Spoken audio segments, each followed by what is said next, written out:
하나님 감사합니다. 이 시간 하나님 말씀을 함께 나누고자 합니다. 성령께서 전하는 자의 입술을 주장하시고 듣는 자의 귀를 열어주셔서 하나님의 뜻을 바르게 전하고 들을 수 있는 영혼의 눈과 귀를 열어주시기 원합니다.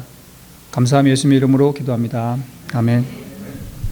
벌써 24년 한 해가 다 저물어 갑니다. 시작한 것이 엊그저께 같았는데 벌써 한 해가 빠르게 지나가고 있습니다.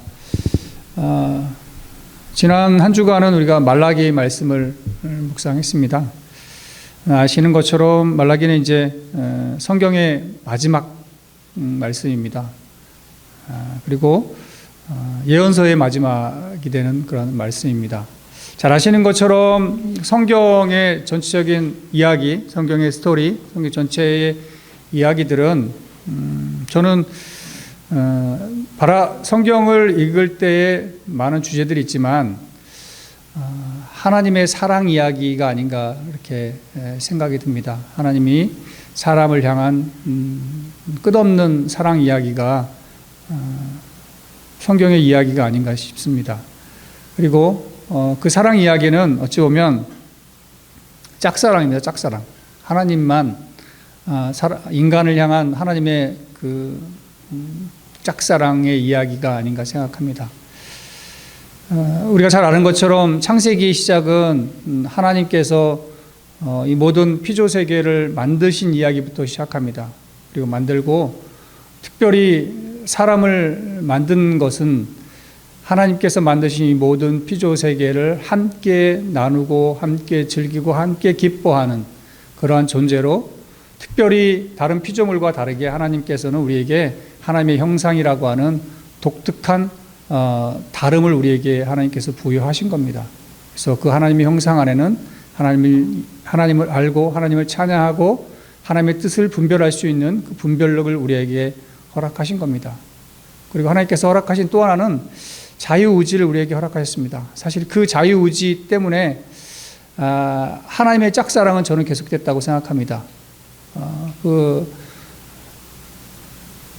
인간의 자유의지, 자유선택에 따라서 하나님의 그 사랑은 끝없이 좌절되고 끝없이 통해하는 그러한 그 이야기들이 성경 전체 이야기가 아닌가 생각합니다. 특별히 오늘 말라기의 말씀 가운데서 하나님의 그 짝사랑의 그 하이라이트, 마지막 그 인간을 향한 모든 감정을 이렇게 쏟아내는 그런 말씀들이 말라기서에 담아 있습니다. 그리고 이 말라기서를 끝으로 하나님의 그 긴 짝사랑의 이야기는 400여년의 시간의 그 침묵의 시간들로 들어갔습니다. 그리고 나서 예수 그리스도의 이야기가 마태복음으로 시작되는 걸 말씀 가운데 있습니다. 그래서 함께 오늘 저희가 제목으로 적은 것처럼 내가 너희를 사랑하였노라. 지금 사랑한 것이 아니라 창조 때부터 지금 말라기 이때까지 내가 너희를 끝없이 사랑했다고 하는 하나님의 고백이 있는 것입니다. 그 이야기들을 함께 나누면서 그리스도의 오심과 지금 이 시대를 살고 있는, 또 그리스도가 다시 재림하실 그 시기와 예수 그리스도 오신 그 초림과 재림의 시기를 살고 있는 우리의 삶 앞에 우리는 얼마나 하나님의 사랑을 깨달으며 얼마나 하나님의 사랑으로 나아가고 있는가를 돌아보는 그러한 시간 됐으면 좋겠습니다. 말씀에 들어가기 전에 먼저 말라기서 당시의 그 배경들을 좀 말씀드리고 넘어가면 좋겠습니다. 말라기서의 배경이 되는 스토리 이야기들은 느헤미야 13장하고 연결되어 있습니다. 동일한 시대고요. 동일한 당시의 상황들과 연결되어 있습니다. 말씀드린 대로 말라기는 구약성경의 마지막 예언서입니다. 그리고 하나님의 백성이 하나님께 돌아와야 할 이유와 방법을 강하게 강조하는 그런 예언서입니다. 그리고 하나님께서 그들의 삶에 어떻게 개입해 오셨는지, 그리고 그들에게 올바른 예배와 순종을, 하나님과의 바른 관계의 회복을 하나님께서는 말씀하시고 촉구하시는 그 책이 말라기서입니다. 그래서 그 말라기서에는 하나님의 사랑을 기억하고 그분의 뜻에 따라 살아가도록 백성을 이끄는 그러한 말씀입니다. 그리고 신약의 첫 번째 마태복음과 붙어 있는 그런 책입니다. 말라기서의 배경은 페르시아 때입니다. 페르시아 시대의 역사적 배경을 가지고 있습니다. 그리고 말씀드린 대로 말라기서는 느헤미야와 밀접한 관계가 있습니다. 말라기서 말씀은 느헤미야 13장의 사건과 동일합니다. 동일한 사건들이 이야기되어지고 있습니다. 그리고 느헤미야 12장과 13장은 1년여라고 하는 시간적인 차이가 있습니다.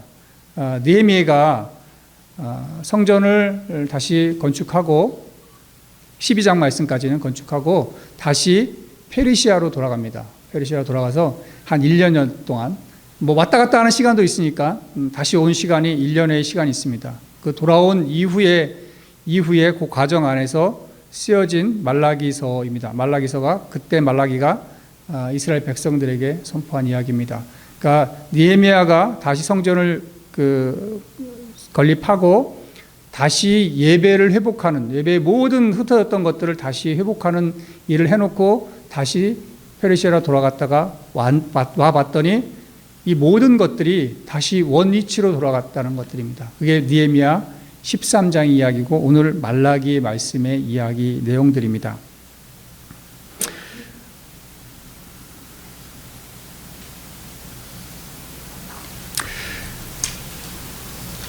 말라기라는 뜻은 특사, 이제 사자라는 히브리 말입니다. 그래서 말라기 저자가 말라기라는 사람이 아니라 에스라와 느헤미서를 기록한 이것도 정확하진 않지만 에스라라는 주장이 또 있습니다. 왜냐하면 말씀드린 대로 말라기서에 나오는 내용이 느헤미야 13장에 나오는 내용과 내용이 비슷해서 그렇습니다. 그리고 말라기서는 하나님과 백성 사이에 그 6차례의 논쟁이 계속 나옵니다. 마지막 논쟁.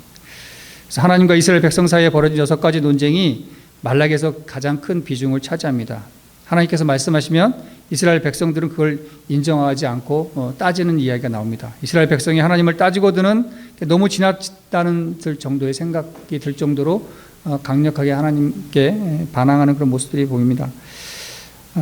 이스라엘 백성들이 하나님과 논쟁을 벌이는 이유는 이스라엘은 하나님과 맺은 언약을 계속 지키지 않았습니다. 이스라엘은 언약을 지키는 것이 이제 실증이 났고 이스라엘 백성들은 하나님을 전혀 경외하지 않았고 이스라엘 백성은 하나님을 사랑하는 것을 너무 귀찮게 여겼습니다. 그때 이제 이 말씀드린 대로 말라기가 이 말씀을 선포한 것입니다. 조금 더 그 당시 상황으로 돌아가자면 우리가 전체 이 말라기 말씀을 이해하기 위해서 당시 그 예루살렘의 상황들은 정치나 종교나 경제적으로 상당히 암담한 상태였습니다. 그러기도 하겠죠. 사실은 긴 포로 생활과 바벨론에서 지금 상황은 페르시아라고 하는 다른 나라로 국제 정세가 바뀌어진 그런 상황들 앞에서 정치, 종교, 경제적으로 상당히 혼란스럽고 암담했던 상황이었고 또 종교적으로는 이사야, 학개, 스가랴 선지자가 계속해서 예언된 영광스러운 메시아 왕국이 즉각적으로 이스라엘 백성들에게 오기를 믿고 있었던 것들입니다. 이 시대 가운데 3차례에 걸쳐서 포로들은 귀환했고 성벽이 재건되었습니다. 유월절은 회복되었고 사회개혁을 실행하는 온 백성은 율법대로 살려고 선포했습니다. 그리고 메시아 왕국을 소원하며 성전만 재건되면 다시 다윗과 같은 메시아가 등장하여 비록 솔로몬 성전에 비해서 보품은 없지만 다시 임할 하나님의 영광을 바라보았던 것이 당시 유대 이스라엘 사람들이었습니다.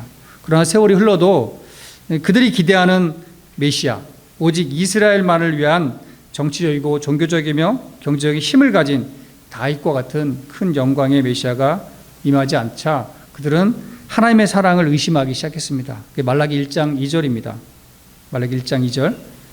그게 오늘 본문 말씀이기도 하지만 말라기 1장 2절에 나옵니다. 여호와께서 이르시되 내가 너희를 사랑하였노라 하나 너희는 이르기를 주께서 어떻게 우리를 사랑하셨나이까 하는도다.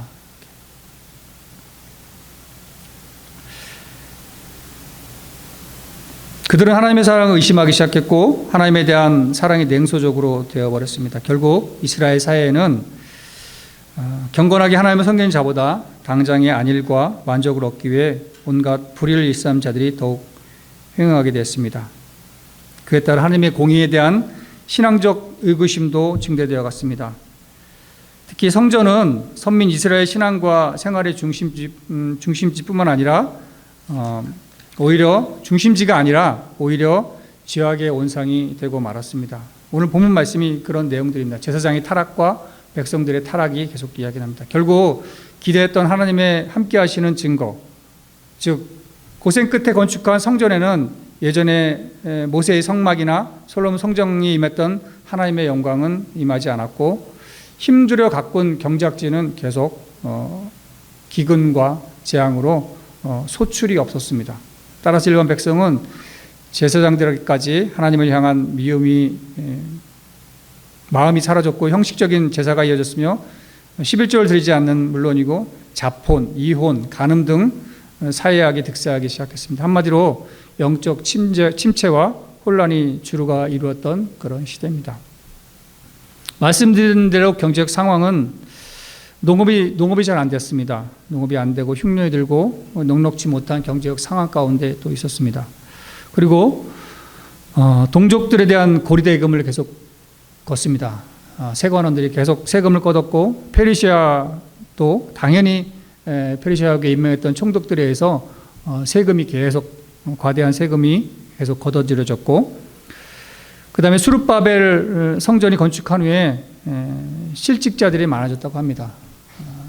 실직을 했다는 것은 경제적으로 가정을 부양할 수 있는 상황이 안 되었다는 그런 상황입니다. 세금을 충당하기 위해 힘 있는 자들은 고리로 힘없는 백성들의 돈을 착취했답니다. 일반 백성들은 극심한 경제적 난을 겪고 자녀들은 종으로 팔아 넘어가는 그러한 시대 앞에 있습니다. 하나님의 음성은 없었고 경제적 상황은 상당히 어려웠고 하나님을 믿지 않는 이방 사람들은 잘 사는 겁니다. 풍요롭게 잘 사는 겁니다. 그래서 이들이 본 것들은 하나님이 어디 계시는 것이냐? 하나님이 우리의 삶에 관심을 가지고 계신 것인가? 하나님 우리를 정말 사랑하시는 것일까? 메시아가 다스리는 나라는 언제 오는 건가? 그날이 오긴 오는 건가? 성전을 지었는데 흉년밖에 없는 것인가? 우리의 경제적 삶, 먹고 사는 문제는 나아지지 않는 것인데 그분이 정말 열방을 다스리는 분이 맞는 것인가? 이방 나라인 페르시아는 저렇게 왕성하는데 하나님의 나라는 이 모양인가? 하나님 우리를 언제 회복하실 것인가? 우리는 어떻게 하면 회복되는 삶을 살 수 있을 것인가? 이러한 그 이스라엘 백성들 안에 아주 근본적인 질문들을 계속 한 것이고 이러한 질문들 앞에 그들의 믿음의 삶, 신앙의 삶들은 점점 기준을 잃어가게 됩니다. 먼저는 종교적 지도자들인 제사장들이 타락하기 시작한 것들입니다. 우리가 잘 알고 있는 것처럼 타락을 통해서 하나님을 온전히 예비하는데 실패하기 시작한 것들입니다. 그리고 일반 백성들은 이방 나라 여인들, 이방 나라를 섬기는 그 여인들과의 결혼을 통해서 좀 더 경제적인 이득을 얻기 위했던 것들입니다. 그들과의 결혼을 통해서 더 잘 사는 그들의 신을 섬김으로 인해서 잘 살고자 하는 그런 믿음이 그들의 삶의 순수함과 순결함을 잃어버리게 했다는 것들입니다. 이것이 당시 그 말라기서를 기록한 그 페르시아의 억압 가운데 있던 그 이스라엘 백성들의 상황입니다. 우리도 문자로 이렇게 우리가 들었던 이 말씀이지만 실제 이 삶이 우리 안에 들어와 있다고 한다면은 동감할 수 있는 고민과 질문거리일 것입니다. 우리 안에 이러한 우리 삶을 고통스럽게 하고 어렵게 하는 그런 것이, 그런 것 안에 우리가 있다고 한다면 정말 하나님을 순결하게 순수하게 과연 믿을 수 있는 것인가, 정말 그것들을 답보할 수 있는 것인가, 자신할 수 있는 것인가, 우리의 믿음을. 긴 이스라엘 백성들의 고난과 고통, 그 정치, 경제적인 그런 암울함이 이스라엘 백성들한테 하나님을 원망하는 그러한 이 말라기서에 기록된 그런 고백을 할 수밖에 없는 상황 가운데 있지 않았나, 그런 생각이 듭니다. 말라기 본문을 좀 들어가 보면 조금 말라기서의 다는 아니지만 말라기서 4장까지에 있는 마지막 말씀인데 군데군데 전체적인 이야기들을 한번 나누면서 하나님의 사랑을 이야기했으면 좋겠습니다. 드림 말씀처럼 이 말라기서는 하나님의 사랑과 예배를 실패한 그 이스라엘 사람들에 대한 이야기들이 나와 있습니다. 오늘 읽은 말라기 1장 2절은 하나님의 사랑을 실패한 이스라엘 백성들에 대한 이야기입니다.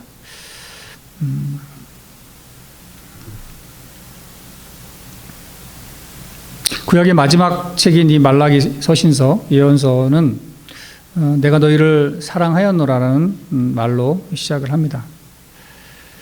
그래서 우리가 아는 것처럼 하나님은 하나님의 백성을 사랑하셨습니다. 하나님께서 천지를 창조하시면서 아담과 하와를 창조하시고 또 그들에게 복을 주셨습니다. 그러나 아담과 하와는 하나님 앞에 범죄하였죠.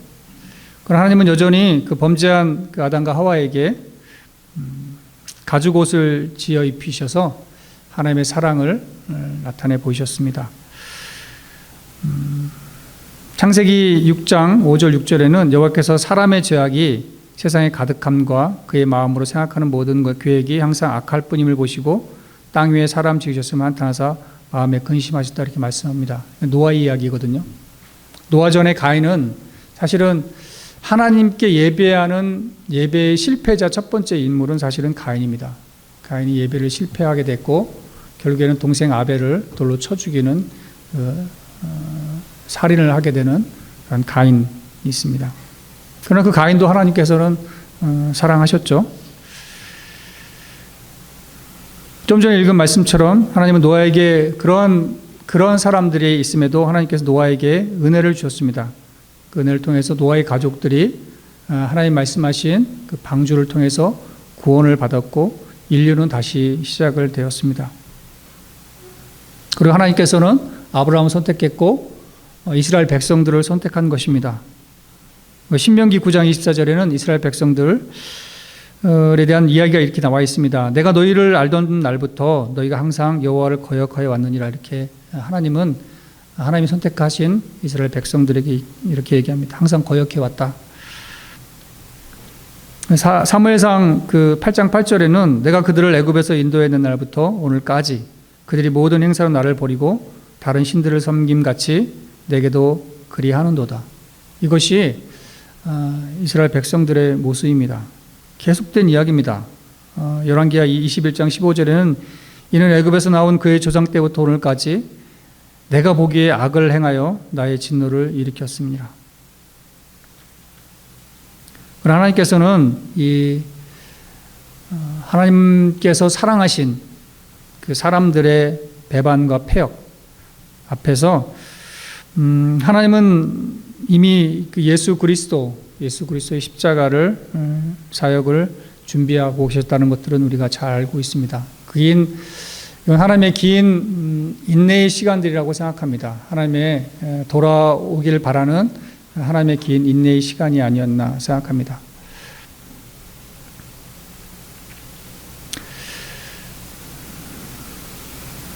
이사야서의 말씀은 또 이렇습니다. 이사야 시대에 하나님은 내 이름을 위하여 내가 노하기를 더디할 것이며 내 영광을 위하여 내가 참고 너를 멸절하지 아니하리라.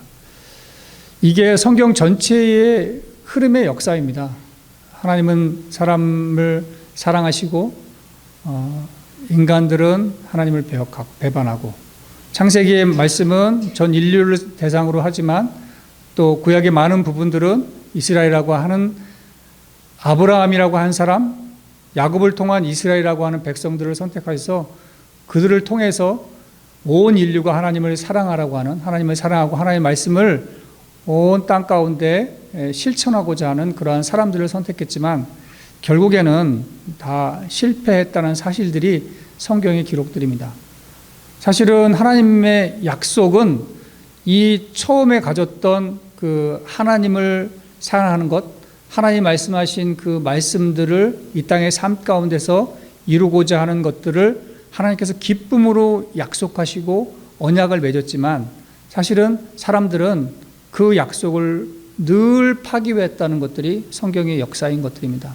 파기한 역사 가운데 하나님은 한 사람이 언약이라는 것, 약속이라는 것은 한 사람이 파기하면 그건 다 끝나는 거잖아요. 그러나 하나님은 그렇게 하지 않으시고 그 약속을 파기하지 않으시고 계속해서 하나님은 점진적인 하나님의 사랑을 사람이 이해할 수 없는, 인간이 이해할 수 없는 하나님의 사랑을 계속해서 하나님의 길을, 하나님이 인간을 향한 짝사랑의 길들을 계속 걸어 나가셨다는 사실들입니다.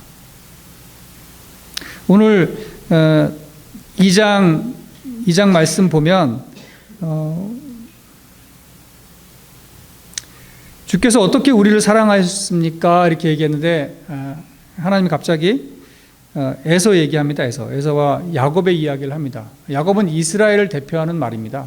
너희 백성들을 사랑했다는 이야기입니다.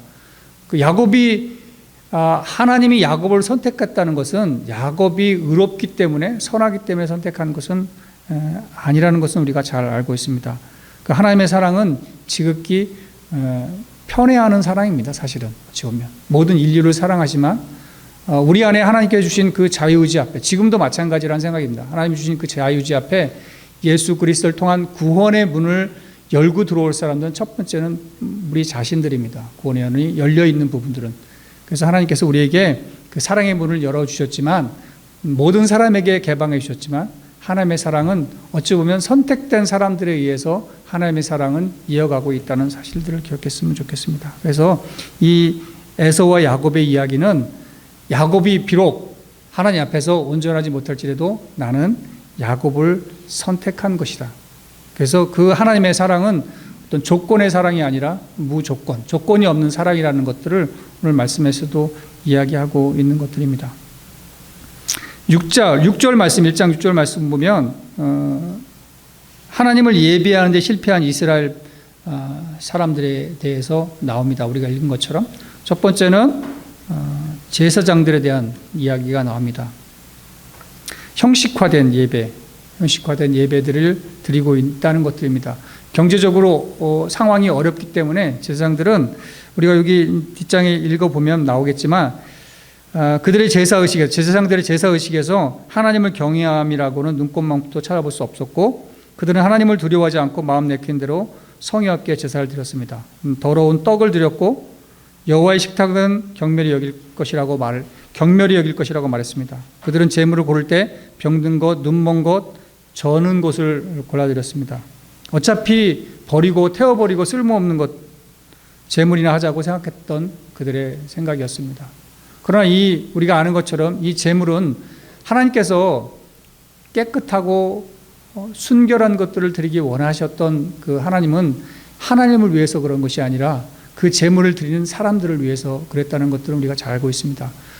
흠없는 것을 드려야지만이 내 죄가 이 제물이 태워져 없애는 순간 내 흠이 이 흠없는 제물에게로 넘겨져서 사라져 버린다는 사실들을 이스라엘 백성들은 제사장들을 기억하지 못했다는 사실들입니다.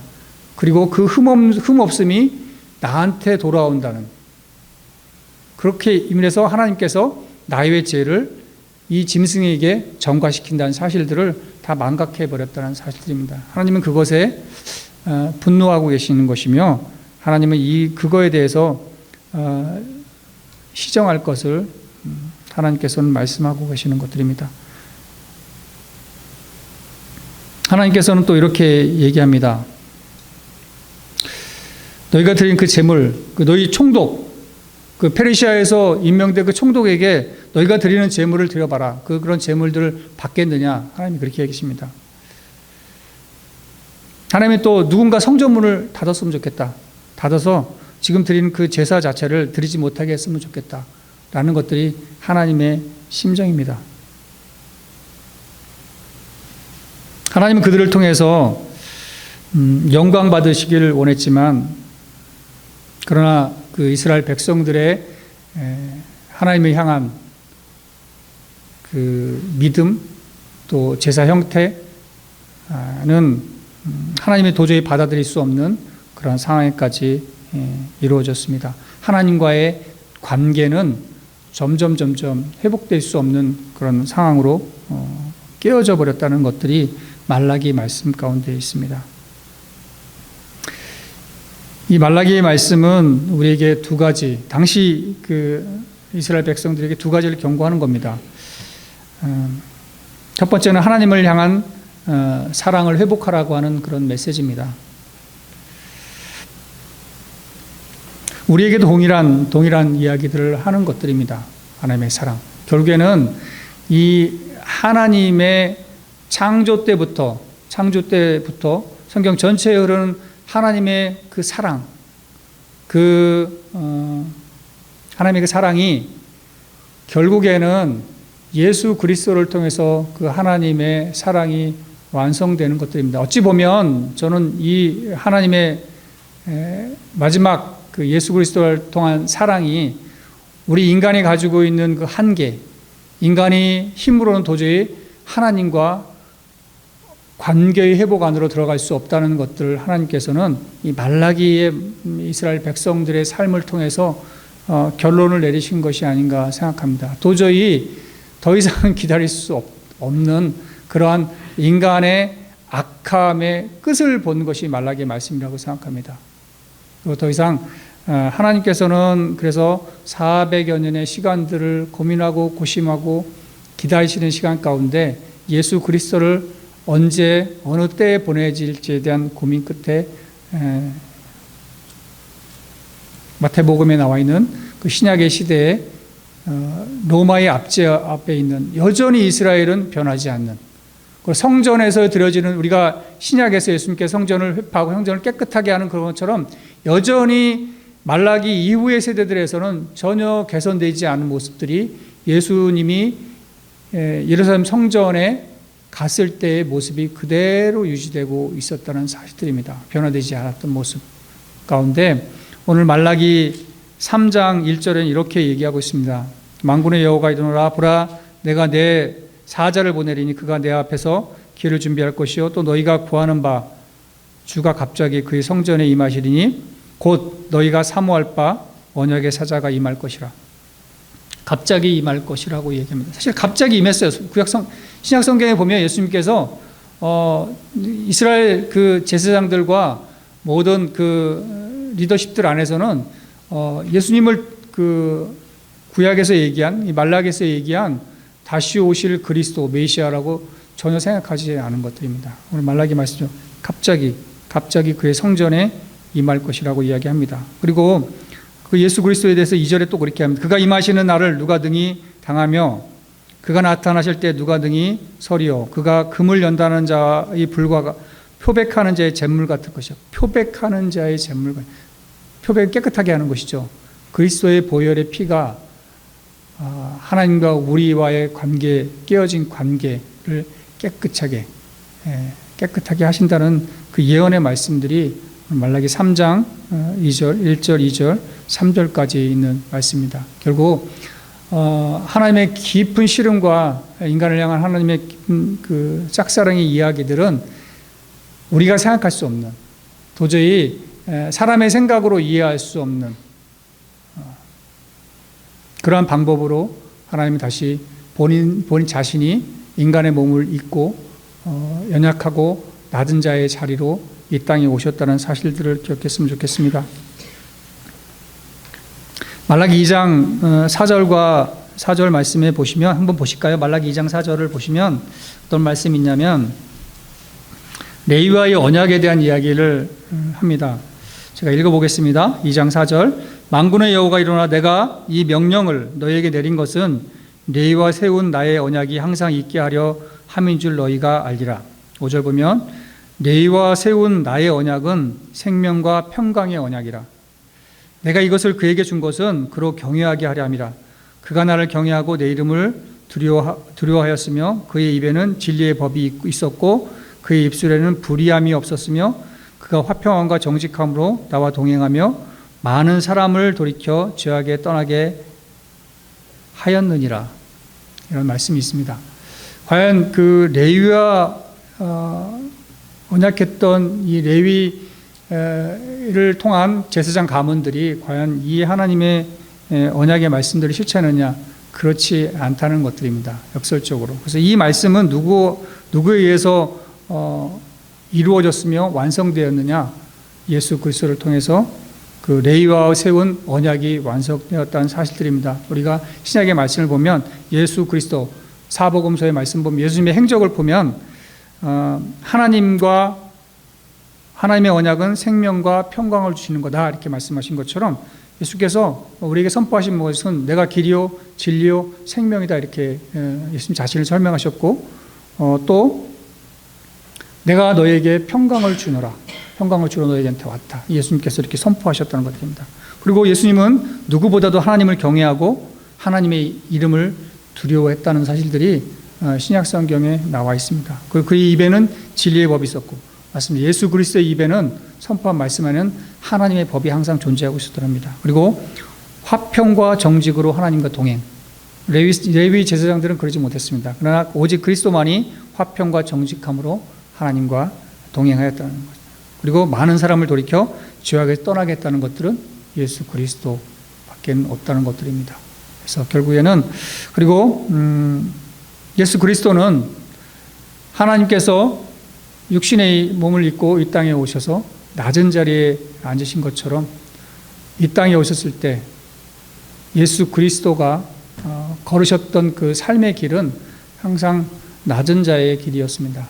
낮은 곳으로 하나님은 그 삶을 그리스도의 삶은 우리에게 보여주셨으며 또한 그 삶이 우리에게 행해지기를 원했다는 사실들입니다. 여전히 지금도 그리스도를 통해서 우리 인간을 사랑하신 하나님의 사랑이 우리에게 또 전해져 있는 것입니다. 그러나 역사는 반복된다고 생각한다면 그 말이 정말 맞다면 말라기의 시대가 또 오지 않을까 생각합니다. 말라기의 시대. 예수 그리스도가 재림하기 전에 말라기의 시대가 분명히 올 것이며 하나님의 긴 침묵의 시간 후에 예수 그리스도가 재림하는 재림의 시간들이 오지 않을까 생각합니다. 그래서 우리는 어쩌면 지금 말라기의 시대를 살고 있는 것이 아닌가 생각합니다. 아니면 하나님의 긴 침묵의 시간을 살고 있는 것일 수도 있습니다. 그러나 여전히 동일하게 우리에게 원하시는 하나님의 말씀은 예수 그리스도를 통해서 새롭게 회복된 하나님과의 관계 앞에 내가 정말 바르게 서 있는 것인가? 내가 하나님과의 올바른 관계 앞에 여전히 나아가고 있는 것인가? 하나님을 온전히 사랑하는 것인가? 나를 돌아봤으면 좋겠습니다. 내 삶이 온전히 하나님을 예배하는 삶으로 점점 나아가고 있는 것인가? 세상의 소리와 세상의 많은 이야기들이 많이 있습니다. 오늘 이스라엘 백성들에게 보였던 그 삶의 현장들이 있습니다. 가난한 삶의 현장들이 있습니다. 그리고 내일의 먹을거리를 고민해야 되는 삶의 현장이 있습니다. 그럼에도 불구하고 하나님께서 요구하시는 것들은 너희는 먼저 그의 나라와 그의 의를 구하라고 하는 그런 말씀처럼 구약의 이 이스라엘 백성들에게 요구하셨던 그 말씀들이 여전히 지금 우리에게도 말씀하신 것이 아닌가 생각합니다. 대한민국의 지금 12월의 상황들은 정치적으로 상당히 혼란한 상황입니다. 분열의 시간들을 겪고 있습니다. 이 상황 앞에 우리는 어떤 삶의 말과 형태를 취해야 될지를 깊이 생각해 봤으면 좋겠습니다. 우리는 어떤 삶의 태도를 취할 것이며 우리의 생각과 우리의 몸은 어디를 향하고 있어야 되는 것인가? 과연 하나님께서는 어떤 이 시대 가운데 어떤 마음을 가지고 계시며 어떤 생활을 가지고 계신가?